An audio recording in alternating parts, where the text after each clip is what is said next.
Welcome back, and I hope you and your family are well. What we're going to do today is we're going to look at energy transfers so you can describe how energy changes from one form to another in different situations. So, I hope you already know that energy comes in different forms. In reality, to physicists, we consider energy just to be energy, and it's measured in joules, and it's the ability to do work. What we mean by that, it's the ability for something to actually do something, to rotate or to move or to fall or to give out heat, etc. But at this level, what we like to do is we like to break energy into its different types and say, in this situation, what energy has the device got and which type of energy is it transferring that energy into? So what we'll do is we'll look at a number of experiments, and I'm going to get you to try and decide what the energy transfers are in each of the experiments. Do please pause the video at any stage when you need to stop and think. That's really important. So let's do some practical work. So let's look at our first experiment, and this is quite a simple one. So I've got a slope set up here. The technical guys will call it an inclined plane. And what you need to notice is this end of the slope is higher than the far end. And what I'm going to do is take a laboratory trolley, put it on the top of the slope, and I'm going to let go. So I want you to think about what type of energy has the trolley got up here, and what type of energy does it gain as it goes down the slope, or more importantly, convert one form into another. And then when it hits the bottom, what happens to the energy then? Perhaps pause the video, give it a bit of thought. Right, so let's do the experiment. So here's the trolley. I'll put it on the slope, and it's got some height, some vertical height. So 3, 2, 1, go. And it stopped. Okay, so let's quickly talk about what happened there in terms of energy. At this end, I've had to lift it up, so it's gained gravitational potential energy. Some people call that uphill energy, but I would prefer it to be GPE, gravitational potential energy. Potential, it has the ability to do something. And then when you let go, it rolls down the slope and converts that gravitational potential energy into movement energy, kinetic energy, KE maybe. And then when it hits the end, it stops. So that kinetic energy hits the brick at the end and it converts to heat. A bit difficult to measure the heat, but it does convert to heat and just a little bit of sound. So in simple terms, this experiment is the conversion of gravitational potential energy to kinetic to finally heat and sound. Okay, so here's the next little energy transfer or conversion problem for you. I've got a regular torch here. It's got batteries inside it. I'm going to turn it on, and what do you think the energy transfers are in a torch? So, in a torch, we've got some batteries and we've got lamps or LEDs at the front. And so to make it a bit clearer, I'll take some cells, some batteries here, and I'll take a lamp, and it's pretty obvious if I connect it up, it lights up. So here we go. But interestingly enough, when we do this experiment, many people get this wrong. They get confused about what the energy transfers are. So let me tell you the correct answer first. The batteries, whether they're connected or not, store chemical energy. Okay, chemical energy. They're full of chemicals. And many people say electrical energy, and it's not true, okay? We'd like to think of them as storing chemical energy, and it's chemical potential energy because it could do something. When we connect it up, we're going to convert that chemical energy into electrical energy in the wires, and then the job of the lamp is to transfer energy from electrical energy to heat and light. And this type of lamp is a very poor one. It's very inefficient. It gives out lots of heat and very little light. And a torch like this, which has LEDs in it, an LED torch is very efficient. It doesn't waste much energy as heat. It puts most of the energy transfer into light energy. So, to simplify this one, we're looking at chemical energy transferring finally into light energy with some other little complexities along the way. So I've got a nice little experiment to show you here, and if you were in my class today, I think you'd enjoy playing with this and you'd probably break it because students go mad. What I've got is a little wheel here that I can turn, and it turns some coils of wire next to a magnet. And down here is a little tiny LED. So I'm going to turn it, and I hope you notice that that little LED, as I turn it, flashes. So what I want you to do is think about what type of energy am I feeding into this and what type of energy am I getting out. Okay, let's explain this one. Well, it looks terribly complicated and it's a really important piece of equipment if you scale it up. But let's explain what's happening. So I'm rotating with my hand. So this wheel and my hand have kinetic energy. Don't forget that that's come from the food I ate for lunch, so it's come from the chemical energy inside me. Any which way, kinetic energy rotating here and converting to electrical energy in the wires, and then finally the LED converts that electrical energy into light energy. So I suppose you could imagine here kinetic movement energy going in and light energy coming out. This device is a dynamo. It generates electricity. But isn't it clever? It doesn't make electricity from nowhere. To get the electrical energy out, I have to put kinetic energy in.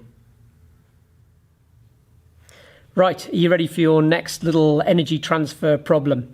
So again, this looks terribly complicated, but it's not that bad. I've got a power supply here, some light bulbs, and on the side of this plastic case, I've got some solar cells, and those solar cells are connected to a little motor inside the box.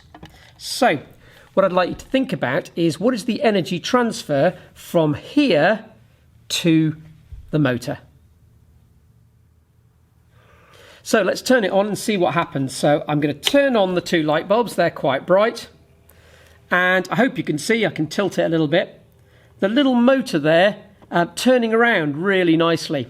And just to prove I'm not cheating, let's turn off the light bulbs and the motor stops. So what are the energy transfers in this device? Right, let's try and explain this one then. Okay, so a lot of people say solar energy, but I'd like you to think of these light bulbs as being exactly what they are. They're light bulbs. They're giving out light energy. And the solar cell here is converting light energy to electrical energy in the motor, and the motor's turning, so the motor's converting that electrical energy into kinetic energy. So the use of this device, if you think about it, is to take light energy and turn it into kinetic energy. And if we scale this up, these could be the solar panels on the roof of a house, and this could be the motor in, say, a washing machine that's being driven by the sunlight that's hitting the solar panels. So here's another nice little problem for you in energy transfer. Everybody's favourite, the Bunsen burner. So I'm going to turn on the gas, light the Bunsen burner, and once it's lit, I want you to think about what are the energy transfers in a Bunsen burner. In other words, why do we have Bunsen burners? Their job is to transfer energy so we can use the energy that we want. Think about what type of energy is going into the Bunsen and what type of energy it gives out. Right, let's light the Bunsen up. So turn the gas supply on, and there we go. And I hope you've given some thought to the energy transfers here. Let's do the easy way first. What we want a Bunsen to do is to convert the chemical energy in the gas to heat energy. Okay, it's a simple enough device just to do that. But of course, if you think about it in detail, it's a little bit more complicated. In goes chemical energy in the form of gas, and out comes heat and light and a tiny bit of sound. But in exam questions, what they usually look for is they look for the main energy transfer. So chemical energy transferring to heat energy, or should we call that thermal energy? Just one mistake that students make. They think it's this that provided the energy to keep the Bunsen lit. It's not. It provides a little bit of energy to get it started, but all the energy is coming in the form of chemical energy and coming out mainly as heat. Okay, so here's one more energy transfer problem for you. I've got another one to go, but you can think of hundreds of these, so I'm just trying to do just a few. So I've got a bit of a retro old radio and CD player, but it could be exactly the same as your mobile phone if you think about it. So what we're going to do is turn it on and listen to the radio briefly, and I'd like you to think about what are the energy transfers in this device, or if it was an exam question, what is a radio designed to transfer energy from and into? Right, let's turn the radio on and see what we get.